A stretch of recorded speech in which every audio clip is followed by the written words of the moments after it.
Good morning.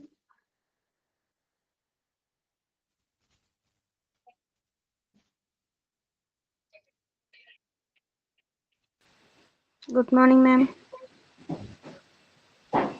Okay, നമ്മള് disaster management അല്ലേ എടുത്തുകൊണ്ടിരുന്നത്? എവിടെ വരെ എടുത്തു നിർത്തിയിരുന്നത്? ഡിസാസ്റ്റർ ഫേസ് കഴിഞ്ഞില്ലേ? ഡിസാസ്റ്റർ ഫേസ് പറഞ്ഞില്ലായിരുന്നോ? നെക്സ്റ്റ് എവിടെ വരെ കംപ്ലീറ്റ് ആയിരുന്നു? ഇൻസിഡന്റ് സ്റ്റാഫ് പറഞ്ഞു. ട്രയേജ് ഇൻസ്ട്രക്ഷൻ തൊട്ട് സ്റ്റാർട്ട് ചെയ്യണം. ഓക്കെ,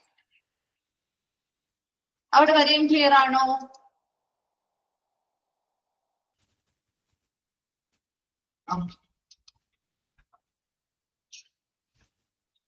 അപ്പൊ നമുക്ക് ട്രയേജ് ഇൻസ്ട്രക്ഷൻസ് മുതലാണ് സ്റ്റാർട്ട് ചെയ്യുന്നത്. അപ്പൊ ട്രയേജ് എന്ന് പറയുന്നത് എന്താണെന്ന് നമുക്കറിയാം അല്ലെ? നിങ്ങൾ ഓൾറെഡി പഠിച്ചതാണ്. ട്രയേജ് എന്ന് പറഞ്ഞാൽ എന്താ? പേഷ്യൻസിനെ സോർട്ട് ചെയ്യാണ് അല്ലെ? അവരുടെ ഇമ്മീഡിയറ്റ് ആയിട്ടുള്ള ട്രീറ്റ്മെന്റുകൾ ആവശ്യമായിട്ടുള്ള പേഷ്യൻസിന് ഉടനെ കൊടുക്കാൻ. ഇപ്പൊ ഒരു ഡിസാസ്റ്റർ വന്നു കഴിഞ്ഞാൽ ഒരുപാട് ആളുകൾ അതിന്റെ എന്ത് ചെയ്യാം, ഉൾപ്പെടാം അല്ലെ? അപ്പൊ അങ്ങനെ ഒരുപാട് ആളുകൾ അതിൽ ഉൾപ്പെടുമ്പോ അവർക്ക് പറ്റുന്ന പരിക്കുകൾ അല്ലെങ്കിൽ അപകടങ്ങൾ പല രീതിയിലായിരിക്കും അല്ലെ? അപ്പൊ അതിന്റെ ഇന്റൻസിറ്റി എത്രത്തോളം ഉണ്ട് എന്നതിനനുസരിച്ച് പേഷ്യൻസിനെ നമ്മൾ തരംതിരിക്കുന്നു, പ്രയോറിറ്റൈസ് ചെയ്യുന്നു. ഒരു ഫസ്റ്റ് പ്രയോറിറ്റിയിലുള്ള ആളുകള്, സെക്കൻഡ് പ്രയോറിറ്റി, അത് ഓരോന്നും നമ്മൾ കാറ്റഗറൈസ് ചെയ്യുന്നത് എങ്ങനെയാണ് പഠിക്കുന്നുണ്ട് കേട്ടോ. വിശദമായിട്ട് ഇതിന് ശേഷം പഠിക്കുന്നുണ്ട്. അപ്പൊ അന്നേരം കൂടുതൽ പറഞ്ഞു തരാം കേട്ടോ. അപ്പൊ ഇത് ജസ്റ്റ് നിങ്ങൾക്ക് ഇത്രയും മനസ്സിലാക്കിയാൽ മതി. ട്രയേജ് ചെയ്യാന്ന് പറഞ്ഞാൽ നമ്മളെ പേഷ്യൻസിനെ അവരുടെ മെഡിക്കൽ കണ്ടീഷൻ അനുസരിച്ച് സോർട്ട് ചെയ്യുകയും തരംതിരിക്കുകയാണ് ചെയ്യുന്നത്. അതിനനുസരിച്ച് ഓരോ പേഷ്യൻസിനെയും അവരുടെ കണ്ടീഷൻ അനുസരിച്ച് മുൻഗണന കൊടുത്തുകൊണ്ട് ഇമ്മീഡിയറ്റ് ആയിട്ടുള്ള ട്രീറ്റ്മെന്റുകൾ കൊടുക്കാൻ വേണ്ടി സഹായിക്കുന്ന ഒരു പ്രക്രിയയാണ് ട്രയേജ് എന്ന് പറയുന്നത്. അപ്പൊ ഇവിടെ ഈ ഒരു ട്രയേജ് ആരംഭിക്കുന്നത് എപ്പോഴാരംഭിക്കുന്നതെന്നാ പറഞ്ഞേ? Is initiated next ambulance entrance. ഒരു ആംബുലൻസിന്റെ എൻട്രൻസ് ആ ഹോസ്പിറ്റലിലേക്ക് വരുന്ന സമയം മുതൽ. അപ്പൊ ഒട്ടും സമയം നമ്മൾ അവിടെ കളയാൻ പാടില്ല അല്ലെ?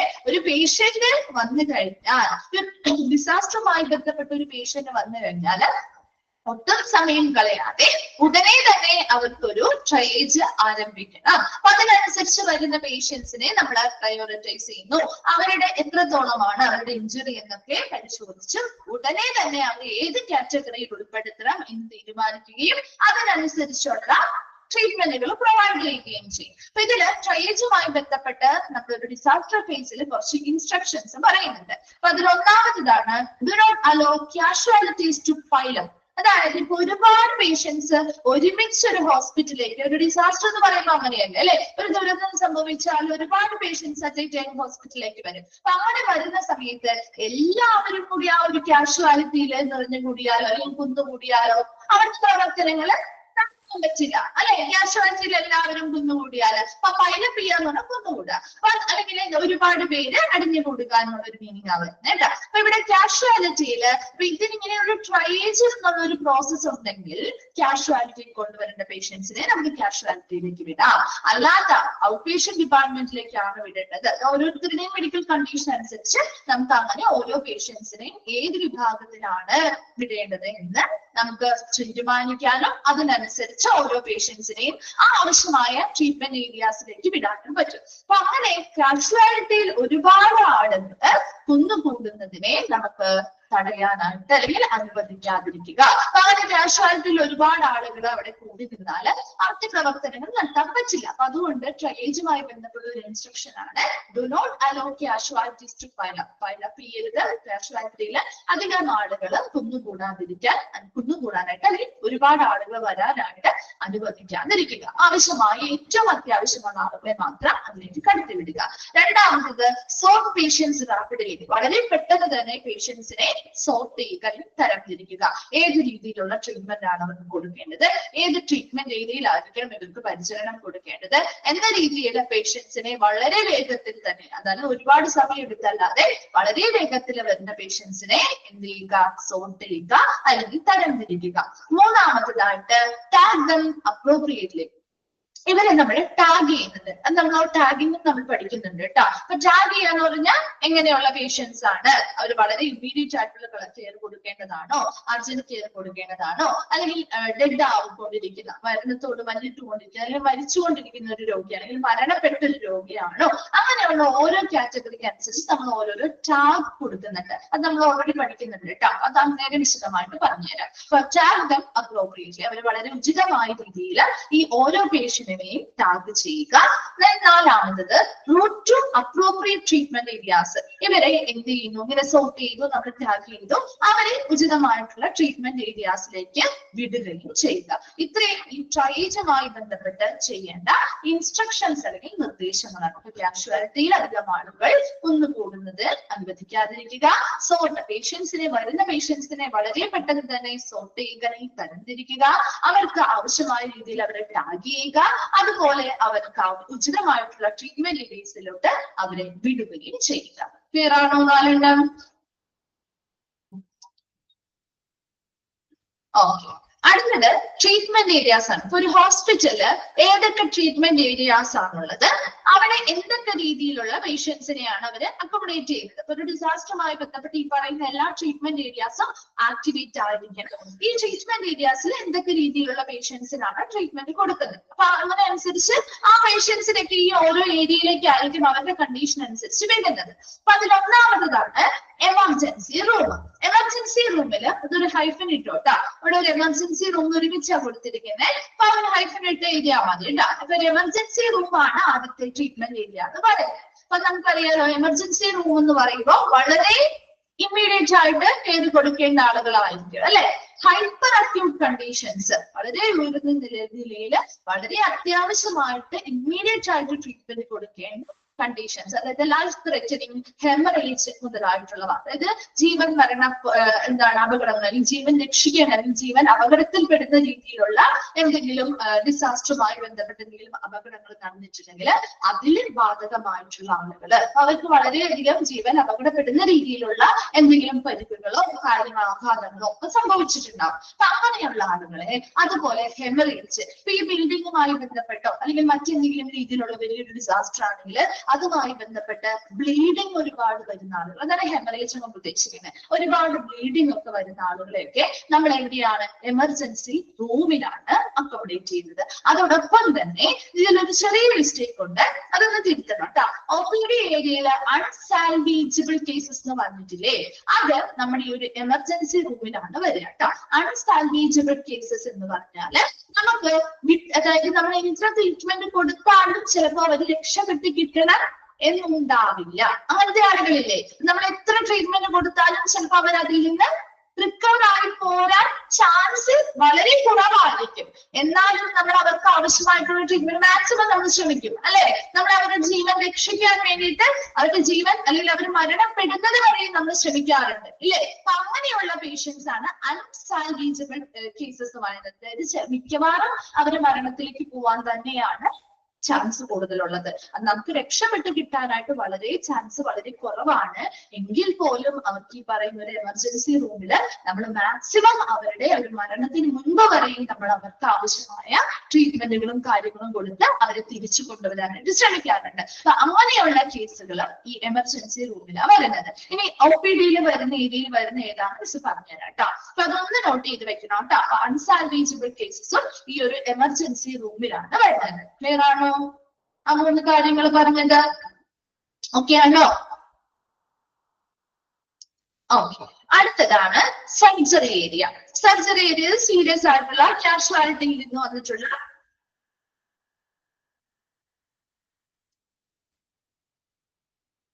എന്താണ് കീർത്തന ചോദിച്ചേ? ഒന്നും കൂടി പറയാം. ഇപ്പൊ ഈ എമർജൻസി റൂമിലില്ലേ, എമർജൻസി റൂമിൽ ഓൾറെഡി നമുക്ക് 2 കേസല്ലേ പറഞ്ഞിട്ട്. ഇപ്പൊ ഹൈപ്പർ അക്യൂട്ട് കണ്ടീഷൻ, അതായത് ലൈഫ് ത്രെറ്റനിങ് ആയിട്ടുള്ള ഹെമറേജുകൾ, ബ്ലീഡിംഗ് പോലെയുള്ള കേസസ് മാത്രമല്ല, അതോടൊപ്പം ഈ അൺസാൽവേജബിൾ കേസസ് കൂടി ഒന്ന് എഴുതി വെക്കാം. ഓക്കെ, കിട്ടിയോ? ഓക്കെ. അടുത്തത് സർജറി. ഇനി എന്തെങ്കിലും വരുന്ന വ്യത്യാസങ്ങൾ മിസ് നേരെ പറയുമ്പോൾ എഴുതാം കേട്ടോ. അപ്പൊ നോക്കി, രണ്ടാമത്തേതാണ് സർജറി. സർജറി ഏരിയയിൽ നമുക്കറിയാം കാഷ്വാലിറ്റിയിൽ വന്ന് സർജറി ആവശ്യമായിട്ടുള്ള സീരിയസ് ആയിട്ടുള്ള കേസുകൾ ഉണ്ടെങ്കിൽ നമ്മൾ ഉടനെ സർജറിക്ക് വേണ്ടി, അതായത് ഇപ്പോ ചെസ്റ്റിനോ അബ്ഡോമിനലിനോ എന്തെങ്കിലും ട്രോമ, അതായത് വലിയ രീതിയിൽ എന്തെങ്കിലും ആഘാതങ്ങളൊക്കെ സംഭവിച്ച് നമ്മുടെ ചെസ്റ്റിന്റെ ഭാഗത്തെയോ അല്ലെങ്കിൽ അബ്ഡോമിന്റെ ഭാഗത്തെയോ ഒക്കെ ബോൺസോ കാര്യങ്ങളോ റിബ്സോ ഒക്കെ തകർന്ന് അങ്ങനെ ഒരുപാട് ബുദ്ധിമുട്ടുകൾ അല്ലെങ്കിൽ അനുഭവിക്കുന്ന അങ്ങനെ സീരിയസ് ആയിട്ടുള്ള കാഷ്വാലിറ്റി കേസുകളാണെങ്കിൽ അവർ ഉടനെ നമ്മൾ സർജറി ചെയ്താൽ മാത്രമേ അവരുടെ ജീവൻ രക്ഷിക്കാൻ പറ്റൂ എന്നുള്ളെങ്കിൽ നമ്മൾ ഉടനെ അവർക്ക് സർജറി റൂമിലേക്കാണ് അവർ ട്രീറ്റ്മെന്റ് ചെയ്തിരിക്കാൻ വിടുന്നത്. അപ്പൊ അതിനനുസരിച്ച് അതുപോലെ ഓപ്പൺ ഫ്രാക്ചേഴ്സ് ഇപ്പൊ വലിയ രീതിയിലുള്ള ആക്സിഡന്റോ കാര്യങ്ങളോ ഒക്കെ സംഭവിച്ചു കഴിയുമ്പോൾ ഓപ്പൺ ആയിട്ട്, അതായത് നമ്മുടെ സാധാരണ ഒരു ഫ്രാക്ചറോ കാര്യങ്ങളോ വന്നാൽ നമുക്ക് പെട്ടെന്ന് ആ ഒരു ബോണോ കാര്യങ്ങളോ കാണാൻ പറ്റുന്നില്ല, ഉള്ളിലായിരിക്കും അല്ലെ. അതേസമയം ചിലപ്പോൾ ഒരു റോഡ് ആക്സിഡന്റോ കാര്യങ്ങളോ ഒക്കെയാണ്, അങ്ങനെ ഒരു ഡിസാസ്റ്ററുമായി ബന്ധപ്പെട്ട് അല്ലാതെന്തെങ്കിലും വേറെ എന്തെങ്കിലും ബിൽഡിങ്ങുമായി ബന്ധപ്പെട്ടോ അങ്ങനെ എന്തെങ്കിലും ഒരു ഡിസാസ്റ്റർ വന്നു കഴിയുമ്പോൾ ചിലപ്പോൾ കൂടുതലായിട്ടുള്ള ഒരു ആഘാതമാണ് അവർക്ക് വന്നിരിക്കുന്നതെങ്കിൽ അവരുടെ ഓപ്പൺ ഫ്രാക്ചർ ആയിരിക്കും. അതായത് അവിടുത്തെ സ്കിന്നും കാര്യങ്ങളും ഒക്കെ ഓപ്പൺ ആയിട്ട് മുറിവുകളുണ്ടായി നമുക്ക് ആ ഒരു ബോണും ഒക്കെ എന്ത് ചെയ്യാം, പൊട്ടിപ്പോവാം, അത് വലിയ രീതിയിൽ തന്നെ പൊട്ടിപ്പോവാം. ആ ഒരു ഭാഗത്തെ എന്താണ് നമ്മുടെ മസിൽസും കാര്യങ്ങളും ഒക്കെ ഓപ്പൺ ആയിട്ടിരിക്കുന്ന ഒരവസ്ഥ. അപ്പൊ അങ്ങനെയുള്ള ഒരു ഓപ്പൺ ഫ്രാക്ചറോ കാര്യങ്ങളോ ഉണ്ടെങ്കിലും ഉടനെ, കാരണം അത് ഒരുമിച്ച് ഉടനെ നമ്മൾ അതിനുള്ള ഒരു സർജറി ചെയ്തില്ലെങ്കിൽ ഇൻഫെക്ഷൻസും കാര്യങ്ങളും വരാനും അതിനനുസരിച്ച് കോംപ്ലിക്കേറ്റഡ് ആവാനും നമ്മുടെ ചിലപ്പോൾ ജീവൻ വരെ അപകടത്തിൽപ്പെടാനുള്ള സാധ്യതകളുണ്ട്. അപ്പൊ അങ്ങനെയുള്ള കേസുകളാണ് സർജറിയിൽ ആ ഒരു ട്രീറ്റ്മെന്റ് ഏരിയയിൽ വരുന്നത്. ക്ലിയർ അല്ലേ സർജറി ഏരിയ? ഓക്കെ. മൂന്നാമത്തത് ഡെലിവറി സ്യൂട്ട്. ഡെലിവറി സ്യൂട്ട് എന്ന് പറഞ്ഞാൽ പറയാം അല്ലെ, നമുക്കൊരു ഡിസാസ്റ്റർ വരുമ്പോ ഇപ്പൊ ഒരു ഏരിയ ആണ് ഡിസാസ്റ്ററിൽ ബാധിച്ചിരിക്കുന്നതെങ്കിൽ അവിടെ ഒരുപാട് പ്രഗ്നന്റ് ആയിട്ടുള്ള ലേഡീസ് ഉണ്ടാവും അല്ലെ. അപ്പൊ അവർക്ക് എന്തെങ്കിലും അത്യാവശ്യം നമുക്കറിയാം പെട്ടെന്നൊക്കെ ടെൻഷൻ കയറി കഴിയുമ്പോൾ ചിലപ്പോ ചിലർക്ക് ഡേറ്റ് നേരത്തെയാവാം, പ്രസവം എന്ത് ചെയ്യാം വേഗം നടക്കാം അല്ലെ. അപ്പൊ അങ്ങനെയൊക്കെയുള്ള ഒരു കേസ് വരികയാണെങ്കിൽ ലേബർ അതായത് പ്രസവവുമായി ബന്ധപ്പെട്ട് വരുന്ന സ്ത്രീകളെ ആ ഒരു ഡെലിവറി സീറ്റിലാണ് നമ്മൾ പ്രവേശിപ്പിക്കുക. കോംപ്ലിക്കേഷൻസ് ഓഫ് പ്രഗ്നൻസിയുമായി ബന്ധപ്പെട്ട് എന്തെങ്കിലും കോംപ്ലിക്കേഷൻസോ കാര്യങ്ങളോ പെട്ടെന്ന് ഉണ്ടാവുകയാണെങ്കിൽ അങ്ങനെയുള്ളവരെ ട്രോമാറ്റൈസ്ഡ് പ്രഗ്നന്റ് വുമൺ, അതായത് ഇപ്പൊ നമുക്കൊരു വലിയ രീതിയിലുള്ള ഒരു ആഘാതം ഡിസാസ്റ്റർ വന്നാൽ അതിൽ ഉൾപ്പെട്ടിട്ടുള്ള പ്രഗ്നന്റ് വുമൻസ് ഉണ്ടാവുമല്ലോ. അപ്പൊ അവർക്ക് അതുമായി ബന്ധപ്പെട്ട് വലിയൊരു ആഘാതം, അതായത് മാനസികമായിട്ടും അല്ലാതെയൊക്കെ ഒരുപാട് ബുദ്ധിമുട്ടുകൾ ചിലപ്പോൾ അത് നേരിട്ട് കണ്ടത് കൊണ്ടോ അല്ലെ, അങ്ങനെ ഇപ്പൊ നമ്മുടെ ഫാമിലിയിലുള്ള ആളുകൾ ചിലപ്പോൾ നമ്മുടെ കൺമുമ്പിൽ വെച്ച് മരണപ്പെടുക, കാരണം ആ ഒരു പ്രഗ്നന്റ് വുമണിന് ഒരുപാട് ഒരു ആഘാതമാണ് അതുവഴി ഉണ്ടാവുന്നത് അല്ലെ. അപ്പൊ അങ്ങനെയുള്ള കേസുകളോ അങ്ങനെയുള്ള പ്രഗ്നന്റ് വുമൻസുമായി ബന്ധപ്പെട്ട എല്ലാ കേസുകളും നമ്മൾ ഈ ഒരു ഡെലിവറി സ്യൂട്ടിലേക്കാണ് അയക്കുന്നത്. ക്ലിയർ അല്ലേ ഡെലിവറി സ്യൂട്ട്? അത് വേറെ എന്താണ് ഒരു കൺഫ്യൂഷൻ വരേണ്ട ഒരു കാര്യമൊന്നുമില്ല.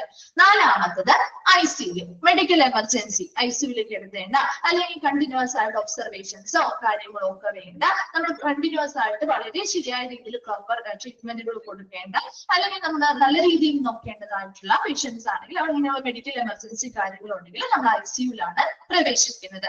അടുത്തതിലാണ് ഒരു വ്യത്യാസം വരുന്നത് OPD ഏരിയ. OPD ഏരിയയിൽ നിങ്ങൾ എഴുതേണ്ടത് ഇവിടെ ഒരു എമർജൻസി റൂം എന്ന് പറഞ്ഞത് 7th 1 റിപ്പീറ്റ് ചെയ്ത് വന്നിരിക്കുന്നത് കണ്ടോ. ഒരു എമർജൻസി റൂം എന്ന് പറഞ്ഞ് ആ രണ്ട് കാര്യങ്ങളുമാണ് നിങ്ങൾ OPD ഏരിയയിലേക്ക് എഴുതേണ്ടത്. ആ ഒരു എമർജൻസി റൂം എന്ന് പറയുന്നത് ഒന്ന് വെട്ടിയതിനു ശേഷം OPD ഏരിയയിലെ അൺസാൽവേജബിൾ കേസസ് നമ്മൾ എവിടെ എഴുതിയേ? എമർജൻസി റൂമിലേക്ക് എഴുതിയോ? അതിന് പകരം നിങ്ങൾ എഴുതേണ്ടത് മൈനർ ഇഞ്ചുറീസ് ആംബുലൻസറി പേഷ്യൻസ്, അതാണ് എഴുതേണ്ടത് കേട്ടോ. OPD ഏരിയയിൽ എഴുതേണ്ട കാര്യമാണ് മൈനർ ഇഞ്ചുറീസ് ആംബുലൻസറി പേഷ്യൻസ്. ഓക്കെ, എഴുതി വെച്ചോ? നോട്ട് ചെയ്തോ? ഇനി പറയണോ? ഓക്കെ. അപ്പൊ OPD ഏരിയയില് മൈനർ ഇഞ്ചുറീസ് നമ്മുടെ ഔട്ട് പേഷ്യന്റ് ഡിപ്പാർട്ട്മെന്റിൽ അവിടെ ആവുമ്പോൾ മൈനർ ഇഞ്ചുറി ചെറിയ രീതിയിൽ പരിക്ക് പറ്റിയവരോ അല്ലെങ്കിൽ ആംബുലൻസറി പേഷ്യൻസ് അവർക്ക് എന്താണ് അവിടെ സ്റ്റേ ചെയ്ത് ട്രീറ്റ്മെന്റോ കാര്യങ്ങളോ എടുക്കേണ്ട ആവശ്യമില്ല. ട്രീറ്റ്മെന്റ് കഴിഞ്ഞ് ചിലപ്പോൾ അവർക്ക് സുഖമാവുകയാണെങ്കിൽ അന്ന് തന്നെ അവർക്ക് എന്ത് ചെയ്യാം, പോവാം അല്ലെ. അങ്ങനെയുള്ള എല്ലാ പേഷ്യൻസിനും മൈനർ ഇഞ്ചുറി വളരെ ചെറിയ രീതിയിലുള്ള പരിക്കോ കാര്യങ്ങളോ പറ്റിയിട്ടുണ്ടെങ്കിൽ അവന് നമ്മൾ OPD ഏരിയയിലാണ് ട്രീറ്റ്മെന്റ് കൊടുക്കുന്നത്. അടുത്തത് റേഡിയോളജി ഏരിയയിൽ fractures to orthopaedics and then അതിനുശേഷം എന്ത് ചെയ്യുന്നു, നമ്മുടെ റേഡിയോളജിയുമായി ബന്ധപ്പെട്ട് ഫ്രാക്ചർ ഒക്കെ വന്നിട്ടുള്ള ആളുകളാണ് എന്ന സംശയം ഉണ്ടെങ്കിൽ അവരെന്ത് ചെയ്യുന്നു, നമ്മുടെ റേഡിയോളജി ഏരിയയിലേക്ക് വിടും. അവിടെ നിന്ന് എക്സ്റേയോ സ്കാനിങ്ങോ പ്രോപ്പർ ആയിട്ടുള്ള സ്കാനിങ് മെത്തേഡുകൾ ഉപയോഗിച്ചുകൊണ്ട് അത് എവിടെയാണ് കൃത്യമായി ആയിട്ട് അങ്ങനെയുള്ള ഇഞ്ചുറീസ് വന്നിരിക്കുന്ന അല്ലെങ്കിൽ ഫ്രാക്ചർ വന്നിരിക്കുന്ന മനസ്സിലാക്കുകയും അതിനുശേഷം അവരെ ഓർത്തോപെഡിക് ഏരിയയിലേക്ക് വിടുകയും ചെയ്യും. ആ ഒരു ഫ്രാക്ചർ അല്ലെങ്കിൽ പ്ലാസ്റ്ററോ കാര്യങ്ങളൊക്കെ ഇടാൻ വേണ്ടിയിട്ട് ഓർത്തോപെഡിക്സ് ഏരിയയിലേക്ക് വിടും. അതുപോലെ ആ എമർജൻസി റൂമിന്റെ അത് നമ്മൾ ഓൾറെഡി വെട്ടിയതാണല്ലോ. അടുത്തത് സൈക്യാട്രി ആകുമ്പോൾ എങ്ങനെയാ? Hysteria, behaviour emergencies. അതായത് ഹിസ്റ്റീരിയ എന്ന് പറഞ്ഞാൽ നമുക്ക് ഒരു പെട്ടെന്ന് ഒരു ഡിസാസ്റ്റർ നമ്മൾ ഉൾപ്പെട്ടു എന്ന് വിചാരിക്കാം. എന്തെങ്കിലും ഒരു ഡിസാസ്റ്ററിൽ നമ്മൾ ഉൾപ്പെട്ടു, നമുക്ക് എങ്ങനെയാണ്? സന്തോഷമായിരിക്കും ആ സമയത്ത്. എന്തായിരിക്കും നമ്മുടെ ഫീലിംഗ് ഉണ്ടാവുക? എന്തായിരിക്കും? അതാണ് ഹിസ്റ്റീരിയ എന്ന് പറയുന്നത്. എന്തായിരിക്കും നമ്മുടെ ഫീലിംഗ്? ഒരു ഡിസാസ്റ്റർ ഉൾപ്പെട്ടാലും നിങ്ങളുടെ ഫീലിംഗ് എന്തായിരിക്കും? മാനസികമായിട്ട് തളർന്നു പോകും അല്ലെ? ഒരു ഭയം ഉൾപ്പെടാം അല്ലെ? പാനിക് ആവാം, ഫിയർ വരാം അല്ലെ? നമുക്ക് അങ്ങനെ ഒരു അൺകൺട്രോൾഡ് ആയിട്ട് നമുക്കൊന്ന് കൺട്രോൾ ചെയ്ത് നമ്മുടെ ഇമോഷൻസിനെ നമുക്ക് കൺട്രോൾ ചെയ്ത് നിർത്താൻ പറ്റാത്തൊരു കേസ് ആയിരിക്കും അല്ലെ? അപ്പൊ അങ്ങനെ ഒരു അൺകൺട്രോൾഡ് ആയിട്ട് ഒരു ഭയമോ അല്ലെങ്കിൽ ഒരു പാനിക് ആവുന്ന ഒരു സിറ്റുവേഷൻ, അതായത് അവരുടെ മാനസികമായിട്ട് അവർ അങ്ങനെ ഒരു സിറ്റുവേഷനിലേക്ക് ആവുന്നതിനെയാണ് ഹിസ്റ്റീരിയ എന്ന് പറയുന്നത്. ഇനി ബിഹേവിയറൽ എമർജൻസി എന്ന് പറഞ്ഞാൽ പെരുമാറ്റവുമായി ബന്ധപ്പെട്ട എമർജൻസികൾ അത്യാഹിതങ്ങൾ എന്ന് വെച്ചാല് ഇപ്പൊ ചില ആളുകൾ ഇതുപോലെ മാനസികമായിട്ട് അവർക്ക് അങ്ങനെ ഒരു വലിയ ആഘാതം നേരിടുമ്പോൾ സ്വാഭാവികമായിട്ടും അവരുടെ പെരുമാറ്റത്തിൽ വ്യത്യാസം വരും അല്ലെ? ചില ആളുകൾ എന്ത് ചെയ്യും? അങ്ങനെ ഇപ്പൊ ചില ആളുകൾ പറയാല്ലേ ഒരു ഷോക്ക് വന്നിട്ടാണ് ഒപിഡിയിലോ മിസ് പറഞ്ഞില്ലേ minor injuries ambulatory patients, minor injuries ambulatory patients. Clear ആണോ? അത് അത്രയും ക്ലിയർ ആണോ? ഓക്കെ. അപ്പൊ ബിഹേവിയറൽ എമർജൻസി എന്ന് പറഞ്ഞാല് ഇപ്പൊ പെട്ടെന്ന് ഒരു ഷോക്ക് ഉണ്ടാവാണ്. നമുക്കിപ്പോ നേരത്തെ പറഞ്ഞ പോലെ തന്നെ നമ്മുടെ ഫാമിലിയുമായി ബന്ധപ്പെട്ട ആർക്കെങ്കിലും ഒക്കെ അപകടങ്ങൾ നേരിട്ട് കണ്ടാലോ ഒക്കെ പെട്ടെന്ന് നമുക്കൊരു ഷോക്ക് ഉണ്ടാവുമ്പോ അവരുടെ ആ ഒരു കോൺഷ്യസ് മൈൻഡ് മാറി അല്ലേ? മാറിക്കഴിഞ്ഞുമ്പോ ചിലപ്പോ അവരെന്ത് ചെയ്യാം? വയലന്റ് ആവാം. അതെ, തന്നെ സംസാരിക്കാം, അല്ലെങ്കിൽ ചിലപ്പോൾ മറ്റുള്ളവരെ ഉപദ്രവിക്കാം അല്ലെ? സ്വയം ചിലപ്പോൾ അവരെ തന്നെ ഉപദ്രവിക്കാം. അങ്ങനെയുള്ള പെരുമാറ്റമാണ് ബിഹേവിയറൽ എമർജൻസി എന്ന് പറയുന്നത്. ചിലപ്പോൾ അവരെ തന്നെ സ്വയം അവരെന്ത് ചെയ്യും? ഉപദ്രവിച്ചുകൊണ്ടിരിക്കും, അല്ലെങ്കിൽ അറ്റാക്ക് ചെയ്തുകൊണ്ടിരിക്കും, അല്ലെങ്കിൽ ചിലപ്പോൾ മറ്റുള്ളവരുടെ മേത്തായിരിക്കും ആ ഒരു ബിഹേവിയർ കാണിക്കുന്നത്, അല്ലെങ്കിൽ പരസ്പര വിരുദ്ധമായിട്ട് സംസാരിക്കും. അപ്പൊ അങ്ങനെയുള്ള ഒരു സിറ്റുവേഷൻ ആണ് ബിഹേവിയറൽ എമർജൻസി എന്ന് പറയുന്നത്. ഇതൊക്കെ ഈ ഒരു ഡിസാസ്റ്ററുമായി ബന്ധപ്പെട്ട് ആളുകൾ ഫേസ് ചെയ്യുന്നത്. കാരണം നമ്മൾ വിചാരിക്കും പരിക്കുകൾ മാത്രമല്ല, ഇതുപോലെ ഒരുപാട് ആളുകൾക്ക് മാനസികമായിട്ടും ഇതുമായി ബന്ധപ്പെട്ട് ബുദ്ധിമുട്ടുകൾ ഉണ്ടാവും അല്ലെ? ഹിസ്റ്റീരിയ എന്ന് പറഞ്ഞു കഴിഞ്ഞാൽ അൺകൺട്രോൾഡ് ആയിട്ടുള്ള ഫിയറോ പാനിക്കോ ആവുന്ന ഒരു സിറ്റുവേഷൻ ആണ്. അപ്പൊ അത് അവർക്ക് നിയന്ത്രിക്കാൻ പറ്റാത്ത രീതിയിലുള്ള ഒരു ഭയമോ അല്ലെങ്കിൽ ഒരു പേടിപ്പെടുത്തുന്ന ഒരു അവസ്ഥയോ അവർക്കുണ്ടാവും. എന്ത് കണ്ടാലും ഒരു ഭയം, അല്ലെങ്കിൽ എന്തിനോടും ഒരു ഭയം, അങ്ങനെയൊക്കെ ഒരു ഫിയർ, അതായത് അവർ നേരിട്ട് കണ്ടതിന്റെ ആ ഒരു ആഫ്റ്റർ എഫക്റ്റിൽ നിന്ന് വരുന്ന കാര്യങ്ങളാണ്. ഓക്കെ. അപ്പൊ അങ്ങനെയുള്ള സിറ്റുവേഷൻസിലുള്ള പേഷ്യൻസിനെയാണ് നമ്മൾ സൈക്യാട്രി വിഭാഗത്തിലേക്ക് ട്രീറ്റ്മെന്റുകൾക്കായിട്ട് റൂട്ട് ചെയ്യുന്നത്. അടുത്തത് മെഡിറ്റേഷൻ റൂം, അതായത് ഇമോഷണലി ഡിസ്റ്റർബ്ഡ് ആയിട്ടുള്ള, അത് ഇത്രയും വലിയ രീതിയിലൊന്നുമില്ല എങ്കിൽ പോലും ഇമോഷണലി നമ്മൾ ബാലൻസ്ഡ് അല്ല, നമുക്ക് എന്തൊക്കെയോ ബുദ്ധിമുട്ടുകൾ നമുക്ക് മെന്റലി തോന്നുന്നുണ്ട് എന്ന് വരുമ്പോൾ അവർക്ക് കുറച്ചൊന്ന് കാമായിട്ടിരിക്കാൻ, അല്ലെങ്കിൽ അവർക്ക് ഈ പറയുന്ന ആ ഒരു ആഘാതത്തിൽ നിന്നൊക്കെ ആ ഒരു പ്രശ്നങ്ങളിൽ നിന്ന് ഒന്ന് മാറ്റി നിർത്താൻ വേണ്ടിയിട്ട് അവർക്ക് മെഡിറ്റേഷൻ റൂമുകൾ പ്രൊവൈഡ് ചെയ്യും. അപ്പൊ അവർക്ക് അങ്ങനെ ട്രീറ്റ്മെന്റോ കാര്യങ്ങളോ അല്ലാതെ ശരിക്കും അവർക്ക് കുറച്ചു നേരം ഒന്ന് റിലാക്സ് ആവാൻ, ആ ഒരു ചിന്തകളിൽ നിന്നൊക്കെ മാറി അവരുടെ മൈൻഡ് ഒന്ന് റിലാക്സ് ആയി ഇത്തിരി നേരം അവരുടെ ആ ഒരു നോർമൽ ആയിട്ടുള്ള ആ ഒരു മൈൻഡിലേക്ക് എത്തിച്ചേരാൻ വേണ്ടിയിട്ട് ഇമോഷണലി അങ്ങനെ ഡിസ്റ്റർബ്ഡ് ആയിട്ടുള്ള വലിയ രീതിയിലുള്ള കേട്ടോ ഹിസ്റ്റീരിയ പോലെയോ അല്ലെങ്കിൽ ഇങ്ങനെയുള്ള ബിഹേവിയറൽ എമർജൻസി പെരുമാറ്റവുമായി ബന്ധപ്പെട്ട വൈരുദ്ധ്യങ്ങൾ കാണിക്കുന്നവരല്ല, അല്ലാതെ ചെറിയ രീതിയിലുള്ള ആഘാതങ്ങളോ ഡിസ്റ്റർബൻസുകളോ തോന്നുന്ന ആളുകളെ നമ്മൾ മെഡിറ്റേഷൻ റൂമുകളിലേക്കാണ് വിടുന്നത്. അപ്പൊ അവിടെ അവർക്ക് സമാധാനമായി അവരുടെ ആ ഒരു മൈൻഡ് ഒന്ന് റിലാക്സ് ചെയ്തെടുക്കാൻ പറ്റും.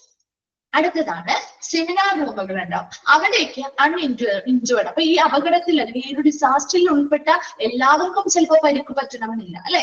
പനിക്ക് പറ്റാത്ത ആളുകൾ ഉണ്ടാവുമല്ലോ അല്ലെ. അപ്പൊ അവിടെ അൺഇൻജേർഡ് ആയിട്ടുള്ള ആളുകൾ ഉണ്ടാവും. പിന്നെ അതുപോലെ തന്നെ പേഷ്യൻസിന് ഇപ്പൊ ഡിസ്ചാർജ് ചെയ്ത പേഷ്യൻസ് ഉണ്ടാവും. ഒരു കാഷ്വാലിറ്റിയിൽ വന്നു അല്ലെങ്കിൽ ഇപ്പൊ പറയുന്ന OPD ഏരിയയിൽ വന്നു, അവിടെ നമ്മൾ ട്രീറ്റ്മെന്റോ കാര്യങ്ങളോ എടുത്ത് വലിയ രീതിയിലുള്ള മുറിവോ കാര്യങ്ങളോ അവർക്കില്ല, അതുകൊണ്ട് ആവശ്യമായ ട്രീറ്റ്മെന്റ് എടുത്ത് അവർ അവിടെ ഡിസ്ചാർജ് ചെയ്തു. കാരണം അവിടെ നിർത്താൻ പറ്റില്ല, നമുക്ക് അതിനനുസരിച്ച് ബെഡിന്റെ ഒക്യുപ്പൻസി നോക്കണം. അപ്പൊ അതിനനുസരിച്ച് നമ്മൾ ഡിസ്ചാർജ് ചെയ്ത് വിടുന്നൊക്കെ ഉണ്ട്. അപ്പൊ അതിനനുസരിച്ച് ഡിസ്ചാർജ് ചെയ്ത പേഷ്യൻസ് ഉണ്ടാവാം. അപ്പൊ ചിലപ്പോൾ അവർക്ക് പോകാൻ പറ്റില്ല, കാരണം അവർക്ക് വേറെ സ്ഥലത്ത് പോകാനായിട്ടൊരു സ്ഥലം ഉണ്ടാവില്ല. അല്ലാന്നുണ്ടെങ്കിൽ അവരുടെ കൂടെയുള്ള റിലേറ്റീവ്സോ അല്ലെങ്കിൽ മറ്റാളുകളോ അവിടെ പേഷ്യൻസ് ആയിട്ട് കിടപ്പുണ്ടാവും. അപ്പൊ അങ്ങനെയുള്ളപ്പോൾ അവർക്ക് പോകാൻ പറ്റില്ലല്ലോ. അപ്പൊ അങ്ങനെയുള്ള ഡിസ്ചാർജ് ആയിട്ടുള്ള പേഷ്യൻസോ അല്ലെങ്കിൽ ഇഞ്ചുറി അല്ലെങ്കിൽ പരിക്കുകളൊന്നും പറ്റാത്ത ആളുകളോ അല്ലെങ്കിൽ അവിടെ പരിക്ക് പറ്റി കിടക്കുന്നവരുടെ റിലേറ്റീവ്സ് ബന്ധുക്കളോ ഒക്കെ അവർക്ക് ആവശ്യമാണ്, അവർക്ക് ഇരിക്കാനൊരു ഇടം വേണ്ടി, അതിനു വേണ്ടി സെമിനാർ റൂമുകളാണ് നമ്മൾ പ്രൊവൈഡ് ചെയ്യുന്നത്. അപ്പൊ ഇത്രയും എന്താണ് ആ ഹോസ്പിറ്റലിലെ ട്രീറ്റ്മെന്റ് ഏരിയാസിൽ ഉൾപ്പെടുന്ന കാര്യങ്ങളാണ്. വേഗം ഒന്ന് വായിച്ചു നോക്കി.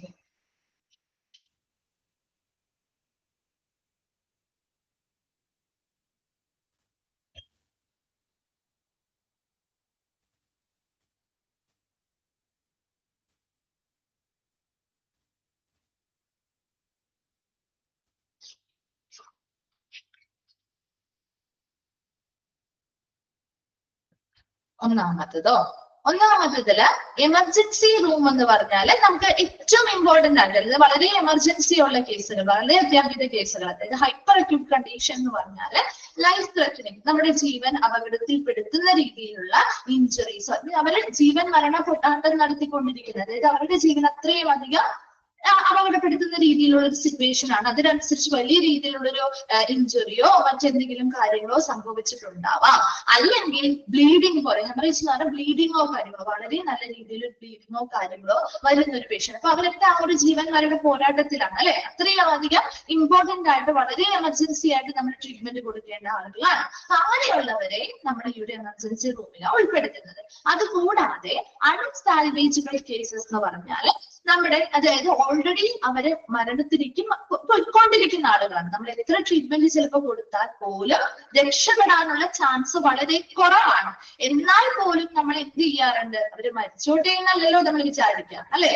നമ്മൾ അവരുടെ മരണത്തിന് തൊട്ട് മുമ്പ് വരെ നമുക്ക് എന്തൊക്കെ കാര്യങ്ങൾ ചെയ്തു കൊടുക്കാൻ പറ്റുമോ അത്രയും അധികം പരിചരണം കൊടുക്കാനും കെയർ കൊടുക്കാനും നമ്മൾ ശ്രമിക്കാറുണ്ട്. അങ്ങനെയുള്ള ആളുകളാണ് അൺസാൽവേജബിൾ കേസസ് എന്ന് പറയുന്നത്. അവരെയും കൂടി ഈ ഒരു എമർജൻസി റൂമിൽ തന്നെയാണ് നമ്മൾ ഉൾപ്പെടുത്തുന്നത്. ക്ലിയർ ആണോ? First one. സെവൻത് വൺ പറയുന്നത്, അവിടെ മിസ് പറഞ്ഞില്ലേ, സെവൻത് വൺ ഈ എമർജൻസി റൂം എന്ന് പറയുന്നത് വേണ്ട. അതിന് പകരം ആ മൈനർ ഇഞ്ചുറീസും ആംബുലേറ്ററി പേഷ്യൻസും എഴുതേണ്ടത് എവിടെയാണ്? OPD ഏരിയയിലാണ്. കിട്ടിയോത്?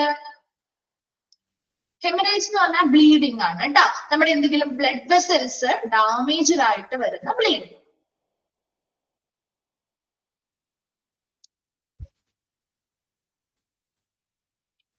ക്ലിയർ ആണോ? സെവൻത് വൺ ഇല്ല, അതാ മിസ് പറഞ്ഞ എമർജൻസി റൂം എന്ന് പറയുന്ന ആ ഒരു രണ്ടും ഇല്ല. അതിന് പകരം അത് രണ്ടും OPD ഏരിയയിലേക്ക് എഴുതി വെക്കാം. ഓക്കെ ഓക്കെ, നെക്സ്റ്റ് ഭാഗത്തേക്ക് പോവാം.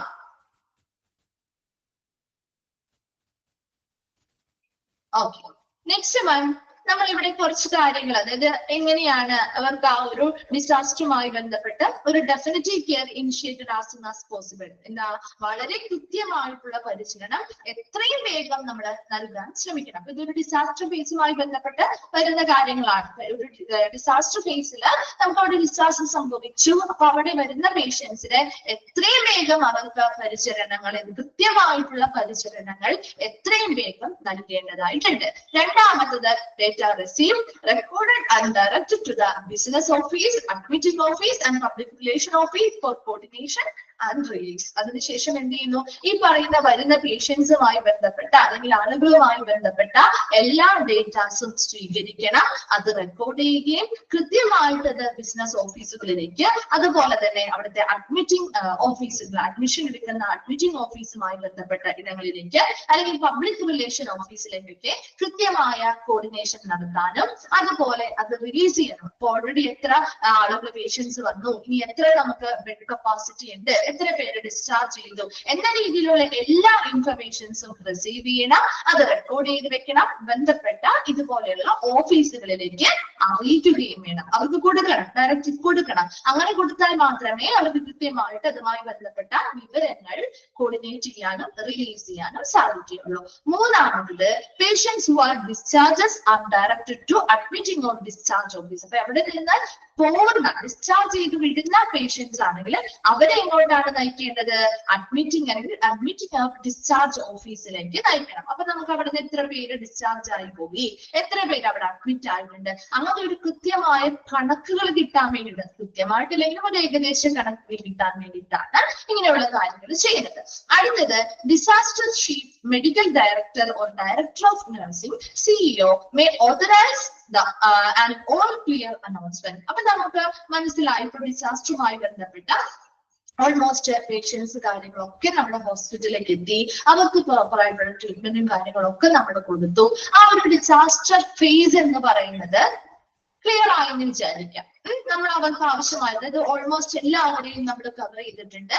ആ ഒരു ഏരിയ മൊത്തത്തിൽ നമ്മൾ നോക്കി ഒക്കെയാണ് ഈ ഒരു ഡിസാസ്റ്ററുമായി ബന്ധപ്പെട്ട ആ ഒരു ഇൻസിഡന്റിന്റെ ആ ഒരു പ്രാപ്തി അല്ലെങ്കിൽ ആ ഒരു വികാസം അല്ലെങ്കിൽ അത്രയും അധികം ഉണ്ടായിരുന്ന ആ ഒരു ലെവൽ കുറഞ്ഞു. ഇപ്പൊ നമ്മൾ ആവശ്യമായിട്ടുള്ള എല്ലാ ട്രീറ്റ്മെന്റുകളും ഒക്കെ കൊടുത്ത് ഒന്ന് ഇതായെന്ന് വെച്ചാൽ അപ്പൊ അവിടെ എന്താണ് ഇനി ആ ഒരു ഡിസാസ്റ്റർ ഫേസിന്റെ ആ ഒരു ആവശ്യം വരുന്നില്ല. കാരണം നമ്മൾ അതിനാവശ്യമായിട്ടുള്ള ആക്ടിവിറ്റീസും കാര്യങ്ങളൊക്കെ കൊടുത്ത് അത് നമ്മൾ കൃത്യമായിട്ട് പ്രവർത്തനങ്ങൾ ചെയ്തിരുന്നു. പിന്നെ അടുത്തതാണ് ഓൾ ക്ലിയർ അനൗൺസ്മെന്റ്. എല്ലാം ക്ലിയർ ആയി എന്നുള്ള ഒരു അനൗൺസ്മെന്റ് വിടാനായിട്ട് ഈ പറയുന്ന അധികാരികൾ ആരെങ്കിലും നിർദ്ദേശം നൽകണം. ഒന്നില്ലെങ്കിൽ ഡിസാസ്റ്റർ ചീഫ് ആയിരിക്കാം, മെഡിക്കൽ ഡയറക്ടർ ആയിരിക്കാം, ഡയറക്ടർ ഓഫ് നഴ്സിംഗ് ആയിരിക്കാം, അല്ലെങ്കിൽ ഹോസ്പിറ്റലിലെ CEO ആയിരിക്കാം. അവരെന്ത് ചെയ്യും? ആ ഒരു ഓൾ ക്ലിയർ അനൗൺസ്മെന്റ് വിടാനായിട്ട് അംഗീകാരം നൽകും.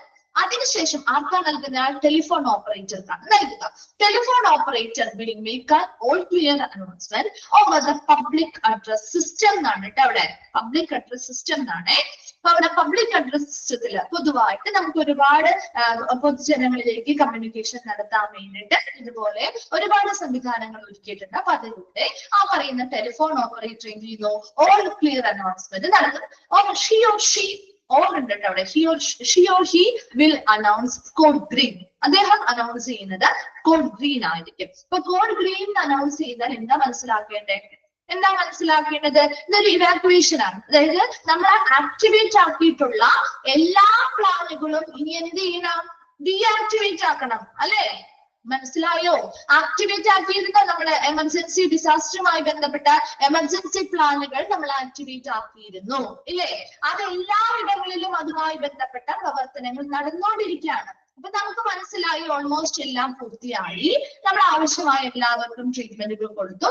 ഇനി ഈ ഒരു പ്ലാനിന്റെ ആക്ടിവേഷൻ ആവശ്യമില്ല, അത് നമുക്ക് എന്ത് ചെയ്യാം? ഡീആക്ടിവേറ്റ് ചെയ്യാം അല്ലെങ്കിൽ നിർജീവമാക്കാം എന്നതാണ് ഈ ഒരു കോഡ് ഗ്രീൻ കൊണ്ട് ഉദ്ദേശിക്കുന്നത്. അപ്പൊ ആ ഒരു ഓൾ ക്ലിയർ അനൗൺസ്മെന്റ് കൊടുക്കുന്നതാണ് കോഡ് ഗ്രീൻ എന്നുള്ള പേരില്.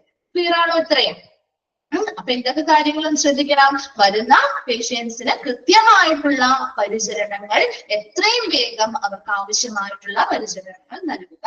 രണ്ടാമത് വരുന്ന ഓരോ പേഷ്യൻസിൽ നിന്നും അവർക്ക് ആവശ്യമായിട്ടുള്ള എല്ലാ ഇൻഫർമേഷൻസും ഡേറ്റാസും അത് കൃത്യമായിട്ട് റിസീവ് ചെയ്യുകയും റെക്കോർഡ് ചെയ്യുകയും അത് കൃത്യമായിട്ട് ആവശ്യമുള്ള ഓഫീസുകളിലേക്ക് അറിയിക്കുകയും അതിനനുസരിച്ച് കൃത്യമായ കോർഡിനേഷൻസ് നടത്തുകയും ബന്ധപ്പെട്ട ഇടങ്ങളിൽ ആ പറയുന്ന വിവരങ്ങൾ റിലീസ് ചെയ്യുകയും വേണം. മൂന്നാമത്തത് ഇവിടുന്ന് ഡിസ്ചാർജ് ആവുന്ന പേഷ്യൻസിനെ അഡ്മിറ്റിംഗ് അല്ലെങ്കിൽ ഡിസ്ചാർജ് ഓഫീസിലേക്കാണ് നയിക്കേണ്ടത്. അത് അവിടെ കൃത്യമായിട്ട് രേഖപ്പെടുത്താനാണ്. അഡ്മിറ്റ് ആയതാണോ അല്ലെങ്കിൽ ഡിസ്ചാർജ് ആയി ഇന്ന പേഷ്യന്റ് പോകുന്നു എന്നൊക്കെ കൃത്യമായിട്ട് അവിടെ ഒരു രേഖ വേണം. അതിന് വേണ്ടിയിട്ടാണ്. അതുപോലെ ഈ പറയുന്ന എല്ലാ കാര്യങ്ങളും ഓക്കെയാണ്. ഡിസാസ്റ്ററുമായി ബന്ധപ്പെട്ട ഒരുവിധപ്പെട്ട എല്ലാ കാര്യങ്ങളും നമ്മൾ ട്രീറ്റ്മെന്റ് കൊടുത്തു, എല്ലാ ഓപ്പറേഷൻസും നമ്മൾ ഓക്കെ സക്സസ്ഫുൾ ആണ് എങ്കിൽ ഡിസാസ്റ്റർ ചീഫ് അല്ലെങ്കിൽ മെഡിക്കൽ ഡയറക്ടർ അല്ലെങ്കിൽ ഡയറക്ടർ ഓഫ് നഴ്സിംഗ് അല്ലെങ്കിൽ CEO എന്ത് ചെയ്യുന്നു? കറക്റ്റഡ് സെന്റൻസോ അത് ലാസ്റ്റ് ആണ് കേട്ടോ മിസ് പറയാം കേട്ടോ. അപ്പൊ അവിടെ എന്ത് ചെയ്യും? Authorise and all clear announcement. ഒരു ഓൾ ക്ലിയർ ആയിട്ടുള്ള ഓൾ ക്ലിയർ ആണ്, എല്ലാം ക്ലിയർ ആണ് എന്നുള്ള ഒരു അനൗൺസ്മെന്റ് കൊടുക്കാനായിട്ട് ഒരു അംഗീകാരം ടെലിഫോൺ ഓപ്പറേറ്ററിന് കൊടുക്കും. ഈ ടെലിഫോൺ ഓപ്പറേറ്റർ എന്ത് ചെയ്യുന്നു? All clear announcement over the public address system. അതാണ് അവിടുത്തെ വ്യത്യാസം. പബ്ലിക് അഡ്രസ് വരെയുള്ളൂ, സിസ്റ്റം എന്നുള്ളതാക്കാം കേട്ടോ. അത് public address system. Okay, then she or he എന്നാണ്. she or he അവിടെ ഒരു ബാർ ഇട്ടാൽ മതി, ഒരു ഓർ ഉണ്ട് കേട്ടോ, ബാർ ഇട്ടാൽ മതി, അല്ലെങ്കിൽ ഒരു she or he എന്നുള്ള അർത്ഥമാണ്. will announce code green. അപ്പൊ അവര് ഓൾ ക്ലിയർ എന്ന് പറയുന്ന ആ ഒരു അനൗൺസ്മെന്റിന് പകരം അവർ ഉപയോഗിക്കുന്ന ഒരു കോഡാണ് കോഡ് ഗ്രീൻ. കോഡ് ഗ്രീൻ എന്ന് പറഞ്ഞാൽ എന്താ? ഇവാലുവേഷൻ, അല്ലെങ്കിൽ അവിടെ നിന്ന് ഈ പറയുന്ന ആക്ടിവേറ്റഡ് ആയിട്ടുള്ള പ്ലാനുകളൊക്കെ ഒഴിപ്പിക്കുക അല്ലെങ്കിൽ എന്ത് ചെയ്യുക, നിർജ്ജീവമാക്കുക എന്നുള്ളൊരു മീനിങ് ആണ് ഈ കോഡ് ഗ്രീൻ കൊണ്ട് വരുന്നത്. ഇത്രയും ഓക്കെ ആണോ? ക്ലിയർ ആണോ? ഓക്കെ, ഇനി നോക്കിയേ, ഡിസാസ്റ്റർ ഡീആക്ടിവേഷൻ ഓർ ഡീമൊബിലൈസേഷൻ ഫേസ്. ഇനി ഇവിടെ എന്താ? ഡിസാസ്റ്റർ ഡീആക്ടിവേറ്റ് ചെയ്യുക, നമ്മൾ ആക്ടിവേറ്റഡ് ആക്കിയ പ്ലാനുകള് എന്ത് ചെയ്യണം? നിർജീവമാക്കണം, അല്ലെ? അപ്പൊ ആ ഒരു ഡീമൊബിലൈസേഷൻ അല്ലെങ്കിൽ നിർജീവമാക്കുന്ന ഫേസ് ആണ് അടുത്തത്. Declaring the disaster to be over. ആദ്യം നമ്മൾ എന്ത് ചെയ്യാണ്? അവിടെ പ്രഖ്യാപിക്കാണ് ഡിസാസ്റ്റർ ഓവർ ആണ്, ഡിസാസ്റ്ററിന്റെ ആ ഒരു അതുമായി ബന്ധപ്പെട്ട കാര്യങ്ങൾ കഴിഞ്ഞു. The decision to deactivate the hospital emergency plan should be taken after exact evaluation of the situation by the incident commander and other hospital administrators. അപ്പൊ പെട്ടെന്ന് നമുക്ക് ഇങ്ങനെ ഒരു ആക്ടിവേറ്റഡ് ആയിട്ടുള്ള പ്ലാൻ എന്ത് ചെയ്യാൻ പറ്റില്ല? ഡീആക്ടിവേറ്റ് ആക്കാൻ പറ്റില്ല. കൃത്യമായിട്ട് ആ ഒരു സിറ്റുവേഷൻ, അതായത് ആ ഒരു ഡിസാസ്റ്ററുമായി ബന്ധപ്പെട്ട ആ ഒരു സാഹചര്യങ്ങൾ വളരെ കൃത്യമായിട്ട് വിലയിരുത്തൽ നടത്തി. ആരാണ്? ഇൻസിഡന്റ് കമാൻഡറും ഹോസ്പിറ്റലിലെ മറ്റ് അഡ്മിനിസ്ട്രേറ്റേഴ്സും കൃത്യമായ രീതിയിൽ ആ സാഹചര്യങ്ങൾ വിലയിരുത്തി ഓക്കെയാണ് ആ ഒരു ഹോസ്പിറ്റലിൽ ഈ എമർജൻസി പ്ലാൻ ഡീആക്ടിവേറ്റ് ചെയ്യാം എന്നൊരു തീരുമാനം എടുക്കുമ്പോഴാണ് ആ ഒരു ഡീആക്ടിവേഷൻ നടക്കുള്ളൂ. അല്ലാത്ത പക്ഷം നമുക്ക് ചിലപ്പോ അവിടെ ആ ഒരു ഡിസാസ്റ്ററുമായി ബന്ധപ്പെട്ട് ഇനിയും ആക്ടിവിറ്റീസ് ചെയ്യണമെങ്കിൽ അവിടെ ഡീആക്ടിവേഷൻ ചെയ്താൽ ശരിയാവില്ല. അപ്പൊ അതുകൊണ്ട് തന്നെ വളരെ കൃത്യമായിട്ട് ഇൻസിഡന്റ് കമാൻഡറും ഹോസ്പിറ്റലിലെ മറ്റ് അഡ്മിനിസ്ട്രേറ്റേഴ്സും കൃത്യമായിട്ട് ആ ഒരു സംഭവം, ആ ഒരു സിറ്റുവേഷനുമായി ബന്ധപ്പെട്ട എല്ലാ കാര്യങ്ങളും കൃത്യമായിട്ട് മനസ്സിലാക്കുകയും അതിനനുസരിച്ചാണ് ഹോസ്പിറ്റൽ എമർജൻസി പ്ലാൻ ഡീആക്ടിവേറ്റ് ചെയ്യാനുള്ള തീരുമാനം അവർ എടുക്കുന്നത്. Then the deactivation should not be too early, premature or too late. For deactivation എന്ന് പറയുമ്പോൾ ഒരു എമർജൻസി സിറ്റുവേഷൻ, അതായത് ഒരു ഡിസാസ്റ്റർ വന്നു, ആ ഡിസാസ്റ്ററിനെ പൂർണ്ണമായിട്ടുള്ള എല്ലാ കാര്യവും ചെയ്യുന്നതിന് മുൻപ് നമ്മൾ എന്ത് ചെയ്യാൻ പാടില്ല? ഡീആക്ടിവേഷൻ നടത്താൻ പാടില്ല. അതാണ് ടു ഏർലി. ഒരുപാട് നേരത്തെ ആവരുത്, ഒരുപാട് ലേറ്റ് ആവരുത്. അപ്പൊ ഒരു കൃത്യമായ സമയത്ത് നമ്മൾ ഈ ഒരു ഡീആക്ടിവേഷൻ നടത്തേണ്ടതായിട്ടുണ്ട്. It's very difficult to reactivate the emergency plan once it has been declared over because staff tiredness starts which is difficult to overcome. അപ്പൊ നമുക്കറിയാം, ഇപ്പൊ നമ്മൾ ഒരുപാട് ജോലി എടുത്തു കഴിഞ്ഞു, നമ്മൾ ഒരുപാട്, ഇപ്പൊ ഇവിടെയാണെങ്കിൽ ഒരു ഡിസാസ്റ്റർ വരുമ്പോ എങ്ങനെയാണ്? നമ്മൾ പല ഏരിയയിൽ നിന്നുള്ള സ്റ്റാഫുകളെ കൊണ്ടുവന്ന് നമ്മൾ അത്രയും സമയം, അല്ലെ, അതിനിടയ്ക്ക് റെസ്റ്റ് എടുക്കാനൊക്കെ പോകുന്നുണ്ടോ ആരെങ്കിലും? ഇല്ല. അവിടെയുള്ള സ്റ്റാഫുകൾ മുഴുവൻ ഒരേ റേഞ്ചിൽ നിന്ന് പ്രവർത്തിക്കുകയാണ്, അല്ലെ? എത്ര മണിക്കൂറുകൾ കടന്നു പോയി ചിലപ്പോൾ അവർക്ക് പോലും അറിയാൻ പറ്റില്ല. അതുപോലെ നിന്ന് പ്രവർത്തിക്കുന്ന ആളുകളോട് ഓക്കെ, ഇന്ന് നമ്മുടെ ഡിസാസ്റ്ററുമായി ബന്ധപ്പെട്ട പ്ലാൻസ് കഴിഞ്ഞു, എല്ലാ ആക്ടിവിറ്റീസും പൂർത്തിയായി, ഇനി നമുക്ക് എന്താണ് ഈ ഒരു പ്ലാൻ എന്ത് ചെയ്യാം? ഡീആക്ടിവേറ്റ് ചെയ്യാം എന്ന് പറഞ്ഞിട്ട് പിന്നെയും അവരോട് പറയാണ്, കുറച്ച് ഒരു 10 മിനിറ്റ് കഴിഞ്ഞാൽ അല്ലെങ്കിൽ അവര് ഒന്ന് റെസ്റ്റ് എടുക്കാൻ പോയ സമയത്ത് പിന്നെയും അവരോട് പറയാണ്, നമുക്ക് പിന്നെയും ഇങ്ങനെയുള്ള ഒരു സിറ്റുവേഷൻ കഴിഞ്ഞിട്ടുണ്ടാവില്ല, പൂർത്തിയായിട്ടുണ്ടായിരുന്നില്ല, അതിനു മുൻപ് നമ്മൾ ഡീആക്ടിവേറ്റ് ചെയ്തു, ഒന്നുകൂടി ആക്ടിവേറ്റ് ചെയ്യണം എന്ന് പറഞ്ഞാല് അത് ബുദ്ധിമുട്ടല്ലേ? അല്ലെ? കാരണം അവര് ടയേർഡ്നെസ് ആണ് അതിന് കാരണം. ആ ഒരു ക്ഷീണം അല്ലെങ്കിൽ ആ ഒരു ഇത്രയും നേരം വർക്ക് ചെയ്ത ആ ഒരു ടയേർഡ്നെസ് മറികടക്കാനായിട്ട് അവർക്ക് ബുദ്ധിമുട്ടായിരിക്കും, അല്ലെ? അതേസമയം നമ്മൾ വർക്ക് ചെയ്തുകൊണ്ടിരിക്കുകയാണെങ്കിൽ നമ്മൾ അങ്ങ് ചെയ്തു പോകും, അല്ലെ? നമ്മൾ എന്ത് ജോലി ചെയ്യുമ്പോഴും അങ്ങനെയല്ലേ? ചെയ്തുകൊണ്ടിരിക്കുകയാണെങ്കിൽ അങ്ങ് ചെയ്തേ പോകും, അല്ലെ? അതേസമയം ഒരു ഇത്തിരി നേരം ഒന്ന് റെസ്റ്റ് എടുത്ത് കഴിഞ്ഞിട്ട് പിന്നെയും അതേ ജോലി അതേ പ്രഷറിൽ ചെയ്യാൻ പറ്റുമോ? ഇത്തിരി സമയം നമ്മൾ ആ ഒരു റെസ്റ്റ് കഴിഞ്ഞ് നമ്മുടെ ക്ഷീണം മാറിയാലല്ലേ നമുക്ക് അതുപോലെ ചെയ്യാൻ പറ്റുള്ളൂ. അത് തന്നെയാണ് ഇവിടെയും പ്രശ്നം. അപ്പൊ അങ്ങനെ നമ്മൾ നേരത്തെ ഡീആക്ടിവേഷൻ നടത്തും. ഇനി അതിനുശേഷം ചിലപ്പോൾ എന്തെങ്കിലും ആക്ടിവിറ്റീസ് വേണം എന്ന് പറഞ്ഞാൽ അല്ലെങ്കിൽ ഈ ഒരു പ്ലാൻ ആക്ടിവേറ്റ് ചെയ്യുക എന്ന് പറയുന്നത് ബുദ്ധിമുട്ടാണ്. അപ്പൊ അങ്ങനെ ഒരു പ്രാവശ്യം ഡിക്ലെയർ ചെയ്ത് കഴിഞ്ഞാൽ അത് അവിടെ വെച്ച് തന്നെ നിർത്തേണ്ടതായിട്ട് വരും. അത് പിന്നെയും റീആക്ടിവേറ്റ് ചെയ്യുക എന്ന് പറയുന്നത് ആ ഒരു ഡിഫിക്കൽട്ട് ആണ്. കാരണം അവരുടെ ടയർഡ്നെസ് സ്റ്റാർട്ട് ചെയ്യാണ് അവിടെ നിന്ന്. അപ്പൊ ആ ഒരു ടയർഡ്നെസ്സിനെ മറികടക്കാനായിട്ട് സ്റ്റാഫുകൾക്ക് ബുദ്ധിമുട്ടായിരിക്കും, സമയം എടുക്കും. അതുകൊണ്ടാണ് റീആക്ടിവേറ്റ് ചെയ്യാൻ ബുദ്ധിമുട്ടാന്ന് പറയുന്നത്. ഇപ്പൊ ഡിസാസ്റ്റർ ഡീആക്ടിവേഷൻ അല്ലെങ്കിൽ ഡീമൊബിലൈസേഷൻ ഫേസ് എന്ന് പറഞ്ഞാൽ നമുക്ക് ആ ഒരു ഡിസാസ്റ്ററുമായി ബന്ധപ്പെട്ട ആക്ടിവേറ്റ് ആക്കിയിട്ടുള്ള ആ ഒരു എമർജൻസി പ്ലാനിനെ നിർജ്ജീവമാക്കുകയാണ് ചെയ്യുന്നത്. അപ്പൊ അതിനുവേണ്ടി കൃത്യമായിട്ട് ആ ഒരു സിറ്റുവേഷൻസ് വളരെ കൃത്യമായിട്ട് ഇൻസിഡന്റ് കമാൻഡറും ആ ഹോസ്പിറ്റലിലെ മറ്റു അഡ്മിനിസ്ട്രേറ്റേഴ്സും കൃത്യമായിട്ട് ആ ഒരു സ്ഥലം അല്ലെങ്കിൽ ആ ഒരു സിറ്റുവേഷനുമായി ബന്ധപ്പെട്ട പരിശോധനകൾ അല്ലെങ്കിൽ വിലയിരുത്തൽ നടത്തുന്നു. അതിനുശേഷമാണ് ഈ ഒരു പ്ലാൻ ഡീആക്ടിവേറ്റ് ചെയ്യാമെന്നൊരു തീരുമാനം എടുക്കുക. അങ്ങനെ തീരുമാനം എടുത്തു കഴിഞ്ഞാലും ആ ഒരു ഡീആക്ടിവേഷൻ വളരെ നേരത്തെയുമാവരുത്, വളരെ വൈകിയുമാവരുത്, കൃത്യമായ സമയത്തായിരിക്കണം അത് ചെയ്യേണ്ടത്. ഇനി നേരത്തെയാണ് അങ്ങനെ ചെയ്തതെങ്കിൽ നമുക്ക് ആ ഒരു ആക്ടിവേറ്റഡ് ആയിട്ടുള്ള പ്ലാൻ നമ്മൾ ഓൾറെഡി ഡീആക്ടിവേറ്റ് ചെയ്തു. അതിനുശേഷം ഇനി പിന്നെയും അത് റീആക്ടിവേറ്റ് ചെയ്യുക എന്ന് പറയുന്നത് ബുദ്ധിമുട്ടായിട്ടുള്ള ഒരു കാര്യമാണ്. ക്ലിയർ ആണോ? Disaster reactivation. ഓക്കെ, അടുത്തത് ഇനി നമ്മൾ ഓരോ ഡിപ്പാർട്ട്മെന്റിന്റെയും വളരെ ഇമ്പോർട്ടന്റ് ആയിട്ടുള്ള ഇതുമായി ബന്ധപ്പെട്ട് കൈകാര്യം ചെയ്യുന്ന കുറച്ച് ഡിപ്പാർട്ട്മെന്റുകളുടെ ഡ്യൂട്ടീസ് ആണ് പറയുന്നത് കേട്ടോ. പബ്ലിക് റിലേഷൻ ഡിപ്പാർട്ട്മെന്റ് നമുക്കറിയാം, PR department, public relation department എന്തൊക്കെ കാര്യങ്ങളാണ് അവരുടെ ഡ്യൂട്ടിയാണ് പറയുന്നത്. ഡിസാസ്റ്ററുമായി ബന്ധപ്പെട്ട് അവർ ചെയ്യേണ്ട ഡ്യൂട്ടിയാണ് കേട്ടോ. നോക്കിയേ, issue information and messages to media. ഇത് ചെയ്യുന്നു മീഡിയയിലേക്ക് ഈ ഒരു ഡിസാസ്റ്ററുമായി ബന്ധപ്പെട്ട് ഹോസ്പിറ്റലിൽ നിന്ന് കിട്ടുന്ന ഇൻഫർമേഷൻസും മെസ്സേജുകളും മീഡിയയ്ക്ക് ഇഷ്യൂ ചെയ്യുക അല്ലെങ്കിൽ നൽകുക. അപ്പൊ മാധ്യമങ്ങൾക്ക് എന്ത് ചെയ്യണം? ആ ഡിസാസ്റ്ററുമായി ബന്ധപ്പെട്ട് നമുക്കറിയാലോ, ഇപ്പൊ മാധ്യമങ്ങൾ അപ്പോ അപ്ഡേറ്റ് ആയിട്ട് റിപ്പോർട്ടുകൾ തന്നുകൊണ്ടിരിക്കും അല്ലെ. ലൈവായിട്ട് വന്ന് അവരിങ്ങനെ ഓരോരോ കാര്യങ്ങൾ പറയുന്നില്ലേ. അപ്പൊ അവർക്ക് ഈ കാര്യങ്ങൾ അറിയണമെങ്കിൽ അതിനുള്ള ഇൻഫർമേഷൻ ആരെങ്കിലും കൊടുക്കണ്ടേ ഹോസ്പിറ്റലിനുള്ളിൽ നിന്ന് അല്ലെ. അല്ലാതെ അവർക്ക് അവിടെ ഹോസ്പിറ്റലിനുള്ളിലേക്ക് ഒരു പരിധി കൂടുതൽ മീഡിയയെ കയറ്റി വിടില്ല. അപ്പൊ അതുകൊണ്ട് തന്നെ മീഡിയക്ക് പറയുന്ന ആ ഇൻഫർമേഷൻസ് കൊടുക്കാനും മെസ്സേജുകളൊക്കെ വിതരണം ചെയ്യാനായിട്ട് ഈ ഒരു പബ്ലിക് റിലേഷൻ ഡിപ്പാർട്ട്മെന്റ് ആണ് ഡ്യൂട്ടിയിൽ ഇരിക്കുന്നവര്. രണ്ടാമത് act as A mediator between administration and patient relatives. അവിടെയുള്ള അഡ്മിനിസ്ട്രേറ്റേഴ്സിന്റെയും അതുപോലെ പേഷ്യൻസിന്റെ റിലേറ്റീവ്സിന്റെ ഒക്കെ ഇടയിൽ ഒരു മീഡിയേറ്റർ ആയിട്ട് അല്ലെങ്കിൽ ഒരു മധ്യസ്ഥനായിട്ട് ഇവര് പ്രവർത്തിക്കുന്നുണ്ട്. മൂന്നാമത് സെൻട്രലൈസസ് ഇൻഫർമേഷൻ അബൌട്ട് കാഷ്വാലിറ്റീസ്. കാഷ്വാലിറ്റീസിനെ കുറിച്ചുള്ള ഇൻഫർമേഷനിലാണ് ഇവർ കൂടുതൽ കേന്ദ്രീകരിക്കുന്നത്. കാരണം കാഷ്വാലിറ്റിയിലാണ് ഏറ്റവും കൂടുതൽ എമർജൻസി ആയിട്ടുള്ള കേസുകൾ വരുന്നത്, ഇമ്മീഡിയറ്റ് കെയർ വേണ്ട കേസുകൾ വരുന്നത്. അതുമായി ബന്ധപ്പെട്ട ഇൻഫർമേഷൻസ് ആയിരിക്കും കൂടുതൽ കേന്ദ്രീകരിക്കുക. നാലാമത് കൺട്രോൾസ് ഓൾ ഫോട്ടോഗ്രാഫ്സ്. അവിടേക്ക് ഫോട്ടോഗ്രാഫുകളുമായി ബന്ധപ്പെട്ട കാര്യങ്ങളൊക്കെ നിയന്ത്രിക്കുന്നു അല്ലെ.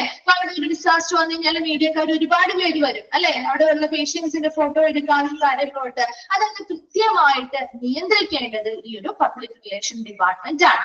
നാലാമത്തത് നെക്സ്റ്റ് വരുന്നതാണ് prepare and post updated casualty list. അപ്പൊ കാഷ്വാലിറ്റിയിൽ വരുന്ന ഓരോ പേഷ്യൻസിന്റെയും ലിസ്റ്റുകൾ അത് കൃത്യമായിട്ട് തയ്യാറാക്കുകയും അത് അപ്ഡേറ്റ് ചെയ്യുകയും പോസ്റ്റ് ചെയ്യുകയും വേണം. അപ്പൊ നമ്മുടെ ഒരു കാഷ്വാലിറ്റിയില് നമ്മൾ നേരത്തെ പറഞ്ഞില്ല, ഒരുപാട് പേര് കാഷ്വാലിറ്റിയിൽ വരുന്നതിലേക്ക് നിയന്ത്രിക്കാൻ വേണ്ടിയിട്ടാണ്. അപ്പൊ അതിനനുസരിച്ച് കാഷ്വാലിറ്റിയിൽ എത്ര പേര് വന്നിട്ടുണ്ട്, അറ്റ് എ ടൈം ഈ സമയത്ത് എത്ര പേരുണ്ട്, ഓൾറെഡി എത്ര പേര് നമ്മൾ അവിടെ നിന്ന് പുറത്തേക്ക്, ചിലപ്പോൾ മരണപ്പെട്ടു പോയവരാണെങ്കിൽ അത് അങ്ങനെ മരിച്ചത് കഴിഞ്ഞാൽ അത് നമ്മൾ പുറത്തോട്ട് മാറ്റി അല്ലെ. അല്ലാന്നുണ്ടെങ്കിൽ മറ്റു ഏരിയയിലേക്ക് ചിലപ്പോൾ ട്രീറ്റ്മെന്റിന് വേണ്ടിയിട്ട് മാറ്റിയിട്ടുണ്ടാവും. അങ്ങനെ ഓരോ കാര്യങ്ങളും ആ ഒരു കാഷ്വാലിറ്റിയിലുള്ള പേഷ്യൻസിന്റെ കൃത്യമായ ലിസ്റ്റുകൾ പ്രിപ്പയർ ചെയ്യുകയും അത് അപ്ഡേറ്റ് ചെയ്ത് തയ്യാറാക്കി പോസ്റ്റ് ചെയ്യുകയും വേണം. അപ്പൊ അത് ആ ഒരു കൃത്യമായിട്ടുള്ള ഒരു കണക്ക് കിട്ടാൻ, അപ്പൊ പുതിയതായിട്ട് വരുന്ന പേഷ്യൻസിന് നമ്മൾ കാഷ്വാലിറ്റിയിലുള്ള സൗകര്യങ്ങൾ വരുന്നതിനനുസരിച്ച് ഓരോ പേഷ്യൻസിനെ അതിലേക്ക് കൊണ്ടുവരാനും അവർക്കുള്ള ട്രീറ്റ്മെന്റ് കൊടുക്കാനും എളുപ്പമാക്കാൻ വേണ്ടിയിട്ട് അത് ചെയ്യേണ്ടത് ഒരു പബ്ലിക് റിലേഷൻ ഡിപ്പാർട്ട്മെന്റ് ആണ്. എന്തൊക്കെ കാര്യങ്ങളാണ് പറയുന്നത്? പബ്ലിക് റിലേഷൻ ഡിപ്പാർട്ട്മെന്റ് ചെയ്യേണ്ട കാര്യങ്ങളാണ് ഈ ഡിസാസ്റ്ററുമായി ബന്ധപ്പെട്ട ഇൻഫർമേഷൻസും മെസ്സേജുകളും മീഡിയയ്ക്ക് അല്ലെങ്കിൽ മാധ്യമങ്ങൾക്ക് നൽകുക. രണ്ടാമത്തത് ഇവര് അഡ്മിനിസ്ട്രേഷന്റെയും അതുപോലെ തന്നെ പേഷ്യൻസിന്റെ റിലേറ്റീവ്സിന്റെയും ഇടയിൽ ഒരു മധ്യസ്ഥനായിട്ട് നിന്ന് പ്രവർത്തിക്കുന്നുണ്ട്. മൂന്നാമത്തത് ഇത് കൂടുതലും ഇൻഫർമേഷൻ കാഷ്വാലിറ്റി ബേസ് ചെയ്ത് അല്ലെങ്കിൽ കേന്ദ്രീകരിച്ചാണ് ഇവര് ഇൻഫർമേഷൻസ് കളക്ട് ചെയ്യുന്നത്.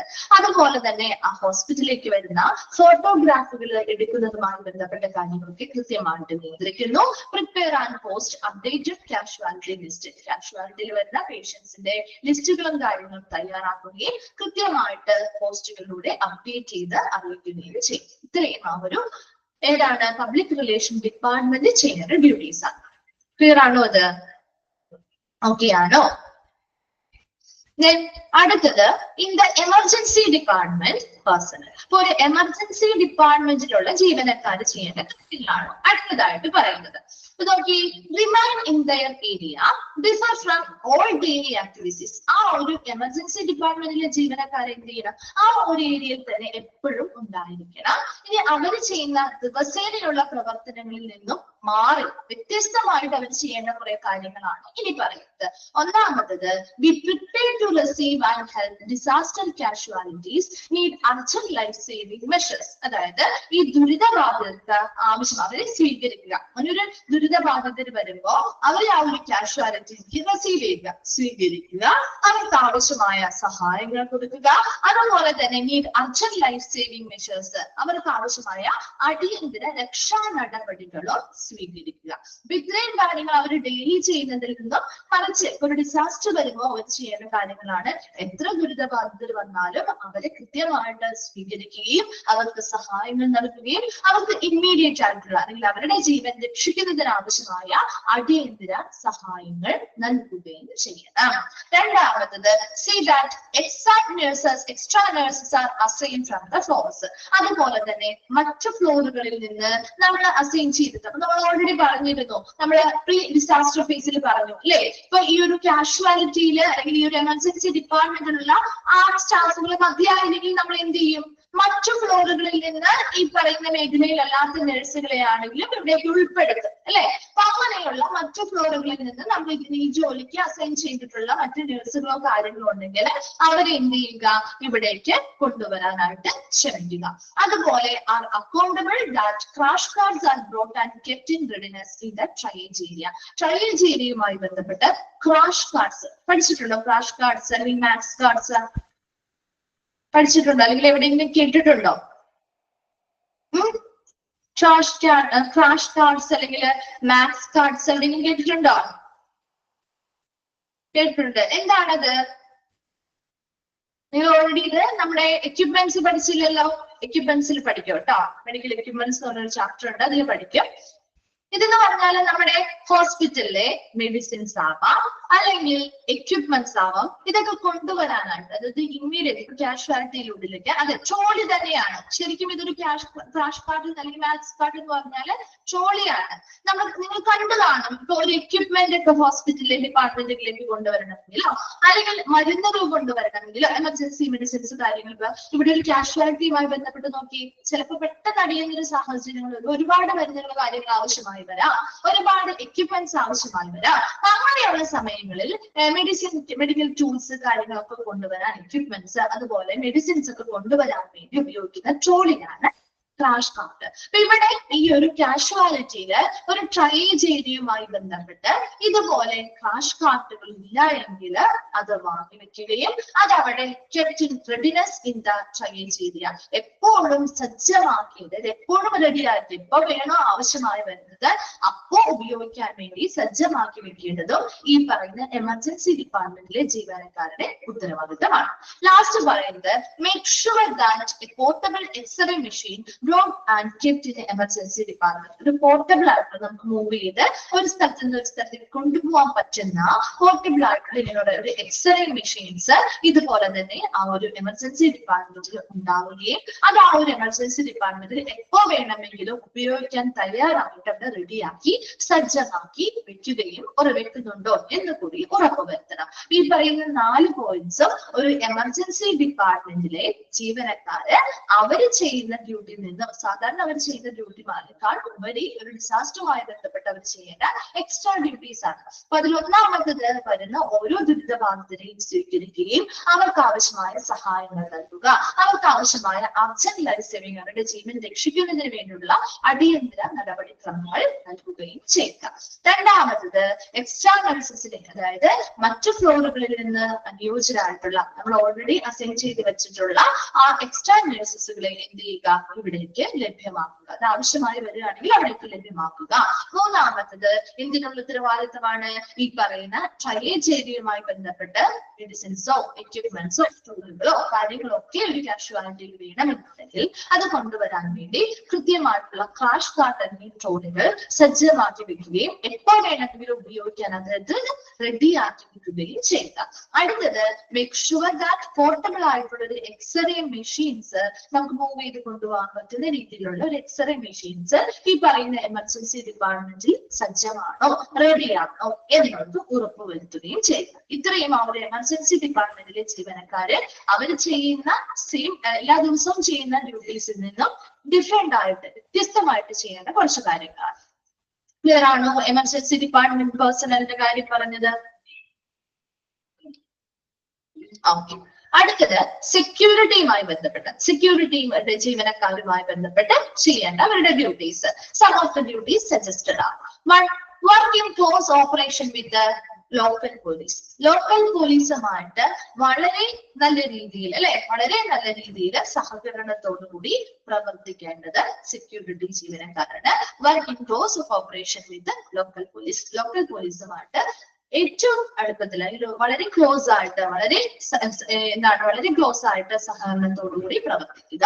രണ്ടാമത്തത് maintain order within and outside the hospital. ഹോസ്പിറ്റലിനുള്ളിലും പുറത്തും ഒരു ഓർഡർ നിലനിർത്തുക കൃത്യമായിട്ട്. അതായത് ഓരോ വരുന്ന പേഷ്യൻസിനെയും അതിനനുസരിച്ച് ഓർഡറിൽ, അല്ലാതെ എല്ലാവരും കൂടി അങ്ങ് തിക്കി കൂട്ടി അങ്ങ് ഹോസ്പിറ്റലിലേക്ക് ചെന്നാൽ അത് പ്രവർത്തനങ്ങളൊന്നും ശരിയാ സെക്യൂരിറ്റി നമുക്ക് ഉറപ്പുവരുത്താൻ പറ്റില്ല അല്ലെ. അപ്പൊ കൃത്യമായ ഒരു ഓർഡറിൽ ഒരു ചിട്ടയായ രീതിയിൽ ആ ഹോസ്പിറ്റലിനകത്തും പുറത്തും പേഷ്യൻസിന്റെ വരവും കാര്യങ്ങളും എല്ലാം വളരെ കൃത്യമായിട്ട് മെയിൻറ്റെയിൻ ചെയ്യുക.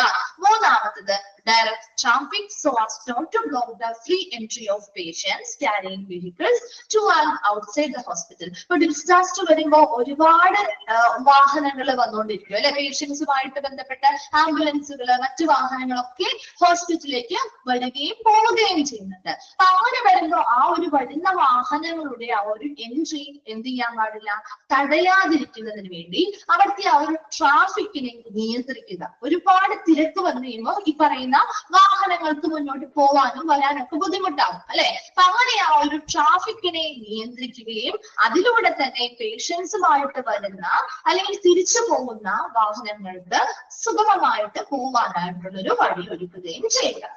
Protect key installation. ഇപ്പൊ നമ്മൾ ഓരോരോ അതായത് ഹോസ്പിറ്റലിലെ കീ ഇൻസ്റ്റലേഷനുമായി ബന്ധപ്പെട്ട് സംരക്ഷണങ്ങൾ നൽകുക. ഇപ്പൊ ഒരു എമർജൻസി ഡിപ്പാർട്ട്മെന്റുമായി ബന്ധപ്പെട്ട് നമ്മുടെ ഹോസ്പിറ്റലിൽ സുരക്ഷിതമായിട്ട് വെക്കേണ്ട ഒരുപാട് ഡോക്യുമെന്റ്സും കാര്യങ്ങളും. അപ്പൊ അങ്ങനെ ഒരുപാട് തിരക്ക് വരുമ്പോൾ നമുക്ക് ചിലപ്പോൾ അത് എന്ത് ചെയ്യാൻ പറ്റില്ല, ശ്രദ്ധിക്കാൻ പറ്റില്ല അല്ലെ. അപ്പൊ ആ സമയത്ത് ചിലപ്പോൾ അതിനിടയിൽ മോഷണം സംഭവിക്കാൻ പറ്റില്ലേ.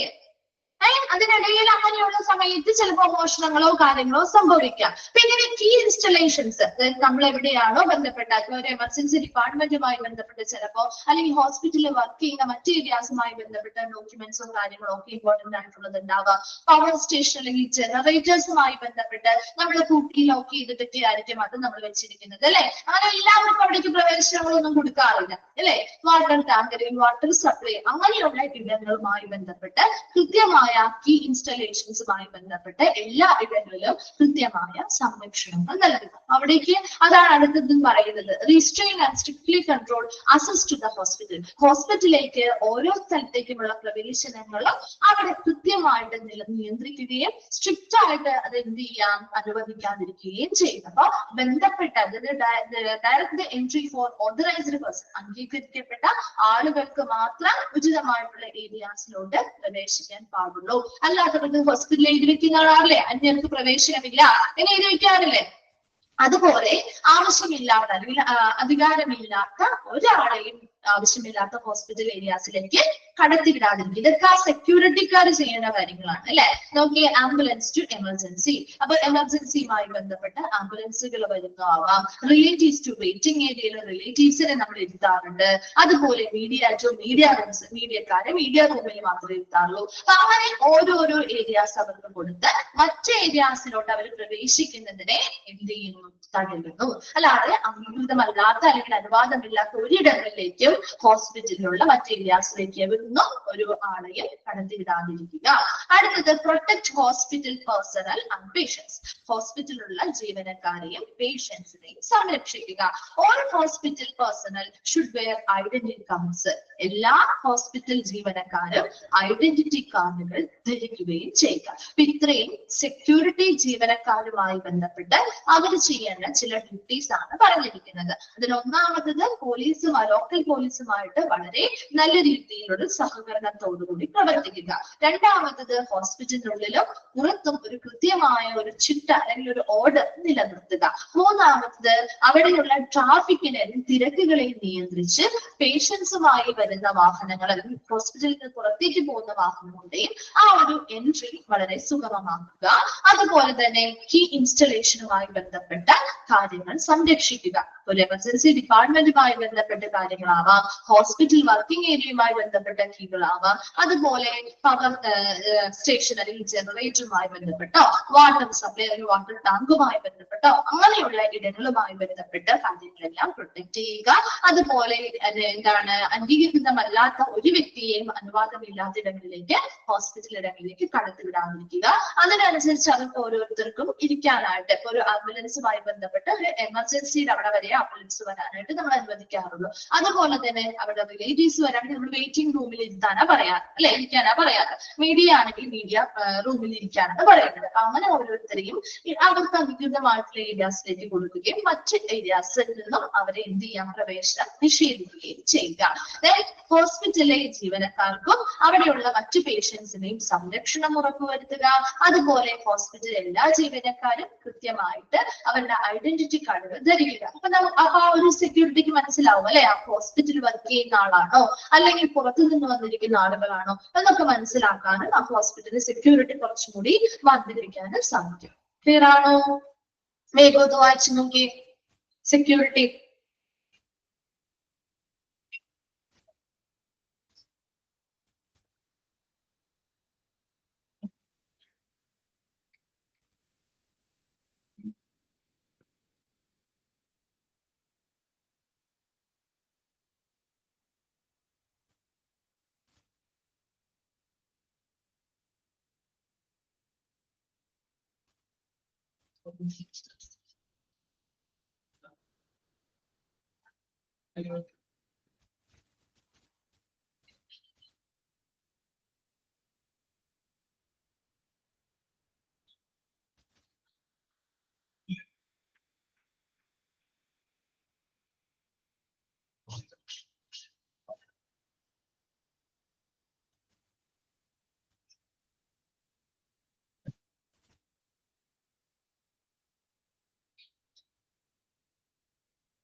വായിച്ചു കഴിയുമ്പോൾ ഒന്ന് റിപ്ലൈ ചെയ്യണം കേട്ടോ.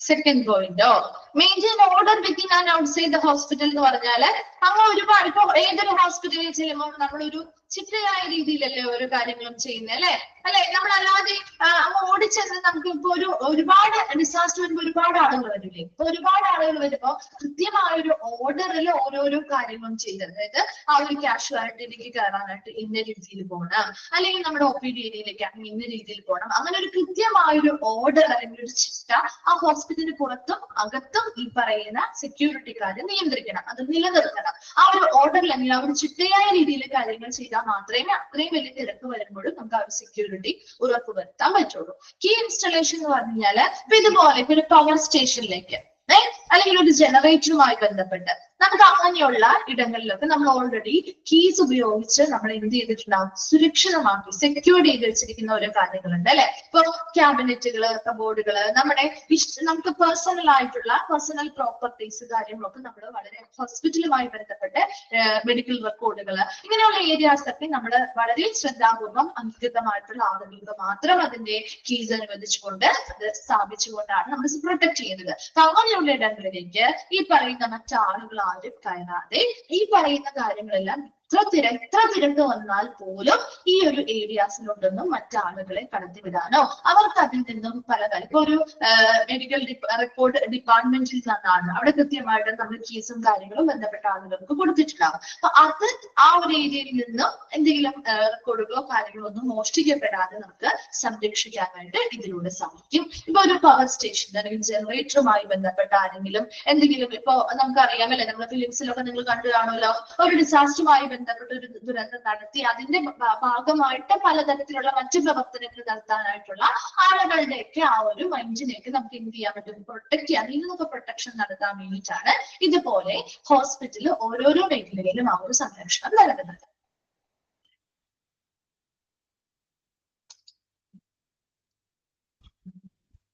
ക്ലിയർ ആണോ? ഓക്കെ, നമ്മള് ജസ്റ്റ് അടുത്തൊരു ട്രയേജ് ആണ് തുടങ്ങുന്നത്. പിന്നെ ഓരോന്നും നമ്മൾ ട്രയേജ്, അതുപോലെ തന്നെ ടാഗിങ് എന്താണ് നമ്മൾ നേരത്തെ പറഞ്ഞില്ലായിരുന്നു, ജസ്റ്റ് നമ്മളൊന്ന് പറഞ്ഞു പോയിട്ടേ ഉള്ളൂ. അപ്പൊ ആ ഒരു ട്രയേജ് എന്താണ്, ട്രയേജിൽ എങ്ങനെയാണ് ഓരോ പേഷ്യൻസിനെയും നമ്മൾ കാറ്റഗറൈസ് ചെയ്യുന്നത്, കാറ്റഗറി 1, 2, 3, 4 ഇത് ഏതൊക്കെ ആളുകളാണ് അതിൽ ഉൾപ്പെടുന്നത്, ഇമ്പോർട്ടന്റ് ഭാഗമാണ് കേട്ടോ ട്രയേജ് എന്ന് പറയുന്നതും. ടാഗിങ് ചോദിക്കാറുള്ള റിപ്പീറ്റ് ചെയ്ത് ചോദിക്കുന്ന ഭാഗങ്ങളാണ് ഇനി വരുന്ന ഭാഗങ്ങൾ കേട്ടോ. അപ്പൊ ടാഗിങ് ഇങ്ങനെയാണ്, ഓരോ ഫസ്റ്റ് ടാഗ് ഏതാണ്, അതിൽ എങ്ങനെയുള്ള പേഷ്യൻസിനാണ് നമ്മൾ റെഡ് ടാഗ് കൊടുക്കുക, എങ്ങനെയുള്ളത് യെല്ലോ ടാഗ് കൊടുക്കുക, അങ്ങനെയുള്ള കാര്യങ്ങൾ ചോദിക്കാറുണ്ട് കേട്ടോ. അപ്പൊ അതൊക്കെ വരുന്ന ഭാഗങ്ങളൊക്കെ നാളെ നെക്സ്റ്റ് ക്ലാസ്സിലായിരിക്കും. മിസ്സിന് എന്താണ് നെക്സ്റ്റ് ക്ലാസ് ഫ്രൈഡേ ആണെന്ന് തോന്നുന്നു, ഫ്രൈഡേ ആയിരിക്കും കേട്ടോ. അപ്പൊ ട്രയേജ് ജസ്റ്റ് ഒന്ന് ട്രയേജ് എന്താണെന്ന് വായിച്ചിട്ട് മനസ്സിലാക്കി വരണം കേട്ടോ, എന്നാൽ മാത്രമേ അത് മനസ്സിലാവുള്ളൂ. ഓക്കെ, അപ്പൊ ഇത്രയും ഇന്നെടുത്ത ഭാഗങ്ങളും കൂടി ഒന്ന് അടുത്ത ക്ലാസ്സിൽ വായിച്ചിട്ട് വരാം. ഡൗട്ട്സ് എന്തെങ്കിലും ഉണ്ടെങ്കിൽ ചോദിക്കാം. Thank you.